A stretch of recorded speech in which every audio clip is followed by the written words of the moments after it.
Hello, folks. This is your host, Tammy Tuckey, and you are now listening to the Tiara Talk Show. We bring you rare interviews with the makers of Disney magic. Whether they be singers, actors, Imagineers, animators, they have all made their mark on the Disney name. Be sure to check out the show notes, other episodes, contests, our social media pages from Facebook to Twitter, and more on our official website at www.thetiaratalkshow.com. Are you looking to plan and book an upcoming Disney vacation? Contact the Tiara Talk Show's official travel agent, James from Destinations in Florida, by visiting destinationsinflorida.com/tiara for a free quote. The link is also included in the show notes on our website.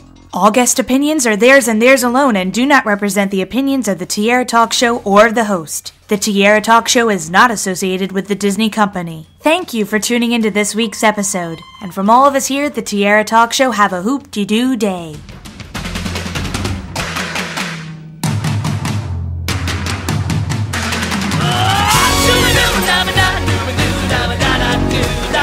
This week at the Tiara Talk Show, we welcome back our Cast Member Corner segment, in which we speak to past or current cast members of the Disney theme parks from all around the world. I would like to welcome former Walt Disney World character actress Emma Jacobs to the show. Welcome, Emma. Hi, how are you?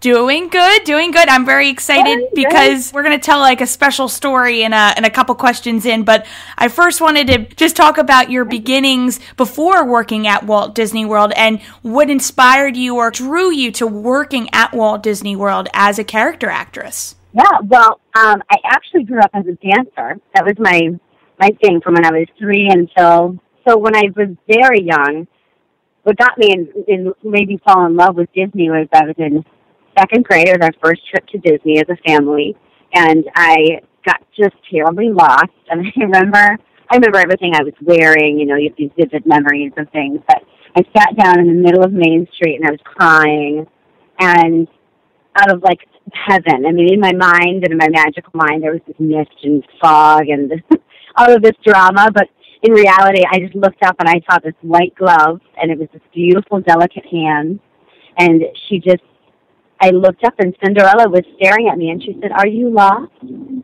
I was like, "Yeah." And then she picked me up and walked around with me for probably an hour and a half. And her greeter was just kind of along with her and just explained that Cinderella's with a special child. And I felt so special and so wonderful. And until I heard this shriek and my mother was like, "Hey!" And she came and found me. And you know, that same performer ended up figuring out at the time they didn't have all the VIPs and fast passes and dining passes, but she, you know, somehow she remembered my name and she found where I was staying and delivered tickets to eat at King Stephen's Castle the next day. And she just went so above and beyond, and I just remember how I felt. And, you know, as I got older, I wanted to dance, so I saw the Kids of the Kingdom show, and I thought, oh, God, I'm going to do that. That's exactly what I'm going to do. And when I was 17, I auditioned to dance. And the casting director said, you know, you're only 17, so we can't give you an equity contract, but would you like to come and be a character performer? And my memory instantly went back to Cinderella, and I said, absolutely. So I got down there, and I worked strictly in characters for about a year and a half, and then went to equity as a performer and more dance and staying active. But, you know, character performing is such a part of Disney culture, and no matter what show you're doing, you're in there. So it was just kind of came from a really, really beautiful place and beautiful memory. And that's where I guess this is a really crazy story, and how we got in contact, I am not quite sure. It's just amazing how it happens. But the beauty of Facebook, I went to Disney World when I was a really young kid, around 98 for my first time. And around that time, it was the big Hercules send off, and then also Mulan's coming in, and I was at the studios and I got to meet Megara from Hercules, Meg, as friends call her, and it was actually Emma who was best friends with Meg that day, and I have video footage of it somewhere. I need to get it converted and send it to you officially. And we had some photos, and I had another cast member come on the show a couple months ago, Jordan Peterson, and he knew almost everybody from that time frame. He said, you know what, send me a photo of this person and I will find who it is, and he did within 10 minutes. And I was like, yeah, that's crazy. It was awesome. It's amazing because your experience with Cinderella is almost exactly not. Well, I wasn't lost or anything, but my experience meeting Meg was just it was just a magical experience for me. And so you worked as Meg for a good amount of time. Were you best friends with Belle and other Disney characters, and who were they? I got to be very good friends with a very popular clique of girls, I'll say that. So I got to play with Belle. Megara was my first. Mary Poppins, Ariel, Esmeralda, and then I was the prototype for Jane when Tarzan came out. See, you got to play all my favorite Disney girls.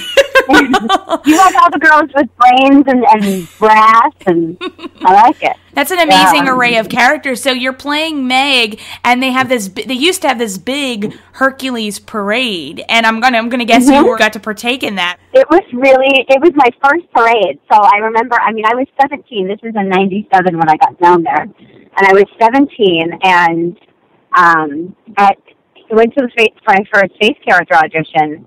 And Meg was the first one that they identified me as, and then the rest of them kind of folded in within that next couple months.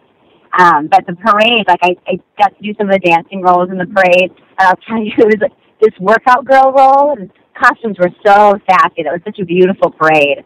It was so stylized, and the wigs were awesome. But we had these little weights that weighed nothing, probably like a pound each maybe. But by the end of the parade route, none of us girls could lift our arms. We couldn't drive. We were like, I can't. They were so high. It was so hard and so heavy. But it was such fun music. 5-part female gospel harmony and such upbeat music. And it was just such a blast. And when you were playing that character role, we actually had to go out a half an hour early. And they brought us up on this giant forklift. And we had this belt, this, utility belt sort of thing underneath your costume. And they strapped you in, and you just stood there for 30 minutes while everyone else came out.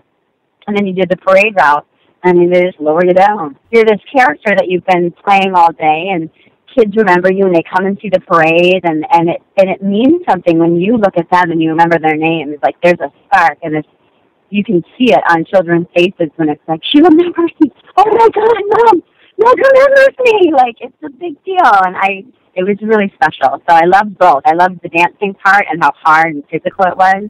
And then just sit back and kind of get to enjoy and experience it from another perspective was really cool. Did you ever get a chance to play Meg in Fantasmic? Yeah, Fantasmic opened in '98, and I actually opened Fantasmic. That's an awesome rehearsal process. It was like 3 solid months of overnight rehearsals. You were literally nocturnal. We had no idea what day it was.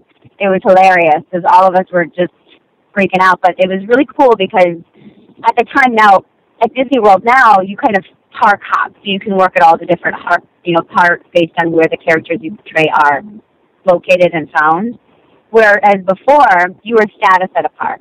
And what they did was they held these really intense auditions that were very particular. They had Disney casting directors from Los Angeles as well as Orlando come, and they picked an A cast and a B cast.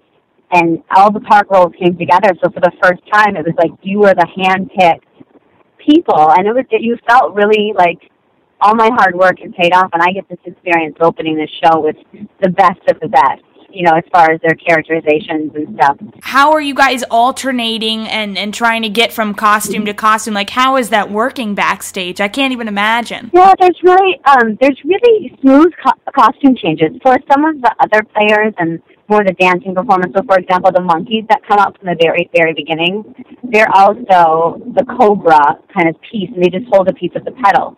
So you walk in, and you kind of have all your undergarments are preset, and your wigs are preset, and you have all of this black gear that you kind of wear, this black jumpsuit, black shoes, black everything, that you can see through, but you're literally just covered. The most chaotic costume change that I've ever experienced was at Kids of the Kingdom. That's chaos. So I started doing Kids of the Kingdom in '98, and I did that till I want to say 2000. Yep, because I was there for sure at the Millennium. And at that time, I'd gone to the Tarzan Rocks show, and they brought us back in to do the final show. You did Tarzan Rocks. What is this? Are you kidding me? I did. I was a dancer and a monkey for that show. Truth be told, my tracks, and if you ever get the opportunity to speak with some of the stunt performers, there are real professional, talented inline skaters, trick skaters that they search the country for. I got to skate back and forth and make cute little monkey faces. I remember I did Finding Nemo, and I was standing in the same wing that I had, entered in for Tarzan, and I was wearing this dancing turtle costume, and it was more like, fun dancing versus technical dancing. And I remember I had this giant, this huge turtle costume with this helmet on, and I'm looking down, and I was like, look at this. Like a month ago, I was like, gonna get ready to dance my little tush off from this exact spot, and now I'm wearing a turtle costume. It was like a funny, like how the tides had changed in the same theater, same wing, same everything, same flooring. So special. Every show that I got the opportunity to do required either a new skill set or challenged me in a different way.